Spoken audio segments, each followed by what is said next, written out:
கர்த்தருடைய பரிசுத்த நாமத்திற்கு ஸ்தோத்திரம் உண்டாவதாக. இந்த ஜீவ வார்த்தை நிகழ்ச்சியை கேட்டுக்கொண்டிருக்கும் அனைவரையும் கர்த்தருடைய பரிசுத்த நாமத்தினால் வாழ்த்துகிறேன், ஆசீர்வதிக்கிறேன். இன்றைய தின தியானத்திற்கு தேவன் கொடுத்த வேத பகுதி அது கொலோசையர் எழுதின நிருபம், அதில் 2ஆம் அதிகாரம், அதில் 9ஆம் வசனம். கொலோசையர் 2:9. ஏனென்றால் தேவத்தத்துவத்தின் பரிபூர்ணம் எல்லாம் சரீர பிரகாரமாக அவருக்குள் வாசமாயிருக்கிறது. இன்றைய தினம் சரீர பிரகாரமாக தேவனுக்குள் வாசமாக, இயேசு கிறிஸ்துக்குள் வாசமாயிருக்கிற அதே தேவத்துவம் உங்களுக்குள் வாசம் பண்ணுவதற்காக, வாசமாக இருப்பதற்காக கர்த்தர் உங்களை அழைக்கிறார். தேவத்துவத்தின், அதாவது தேவனுடைய பரிபூர்ணம் எல்லாம் இயேசு கிறிஸ்துக்குள்ள வாசமாயிருந்தது. நம்ம எல்லாமே தெரியும். அவர் ஆவியிலும் அப்படி நிரம்பியிருந்தார், சரீர பிரகாரமாகவும் அப்படி நிரம்பியிருந்தார். தொட்டவங்க எல்லாம் சுகமானாங்க. அவர் வாயிலும் வந்த வார்த்தைகள் எல்லாத்தையும் குணப்படுத்தி எல்லாத்தையும் உயிர்ப்பித்தது. அவர் தொட்டவங்க எல்லாருமே சுகம் பெற்றாங்க. அப்படியேற்பட்ட ஒரு தேவத்துவம் அவர் உடம்பிலே வாசமாயிருந்தது. அந்த தேவத்துவத்தை உங்களுக்கும் தேவன் பகிர்ந்தளிக்க ஆசைப்படுகிறார். தேவன் பகிர்ந்தளிக்க அவர்களுடன் காத்து கொண்டிருக்கிறார், உங்களுக்காக காத்து கொண்டிருக்கிறார். இதெல்லாம் எப்ப நடக்கும்னா, இந்த வருடத்துல நடக்க போகிறது. நீங்க அதை பார்க்க போறீங்க. ஆனா முழு வாஞ்சியுடன் அதை நம்ம விரும்பி கேட்கிறோமா? முழு வாஞ்சியுடன் அதை விரும்பி கேட்கிறோமா? ஏன்னா அவர் சாயலாக படைக்கப்பட்டிருக்கிறோம், அவரு சாயலாக உருவத்தின்படியாக படைக்கப்பட்டிருக்கிறோம், தேவர்கள் சாயலாக படைக்கப்பட்டிருக்கிறோம்.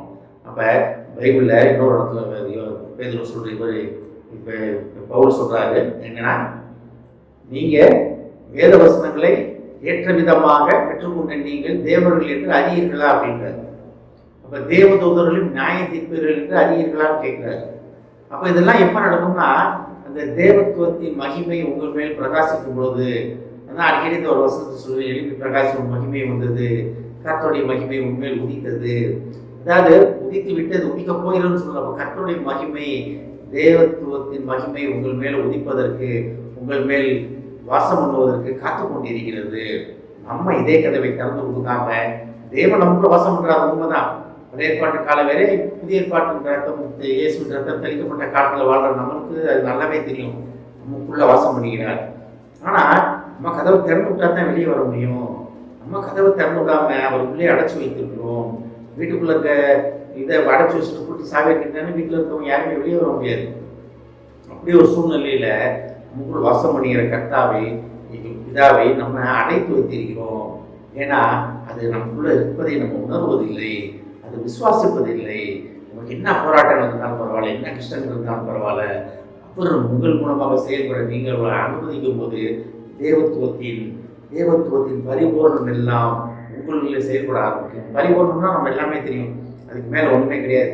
சகலமும் சம்பூர்ணமாக இருக்கும், அதுக்கு மேலே ஒன்றுமே கிடையாது. நிரம்பியோடைய பாத்திரமாக இருப்பீங்க.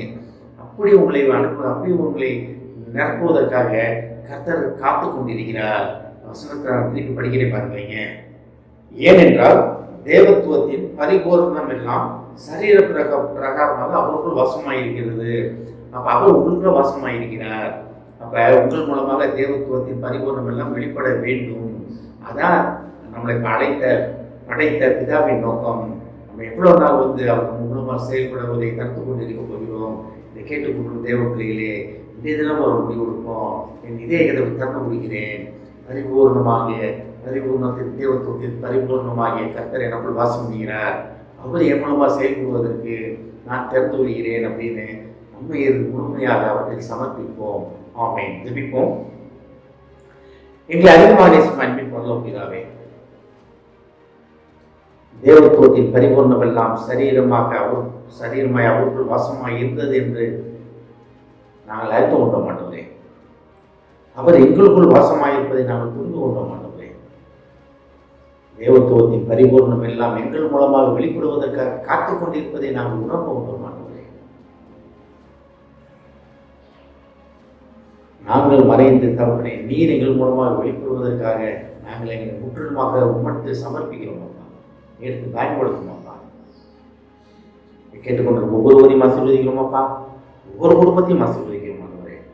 குடும்பத்தில் உள்ள ஒவ்வொருவரும் தேவத்துவத்தின் பரிபூர்ணத்தை பெற்று அதற்கேற்றபடி நிலைத்து நிற்க உதவி செய்யும் ஆண்டவரே. அதை அனுபவிக்க உதவி செய்யும் ஆண்டவரே. அநேகருக்கு ஆசீர்வாதமாக இருக்க உதவி செய்யும் ஆண்டவரே. குடும்பத்தில் உள்ள ஒவ்வொருவரையும் ஆசீர்வதிக்கும். இயேசுவின் மூலமாக கேட்கிறேன் நல்ல பிதாவே, ஆமென். கர்த்தர் உங்களை ஆசீர்வதிப்பாராக.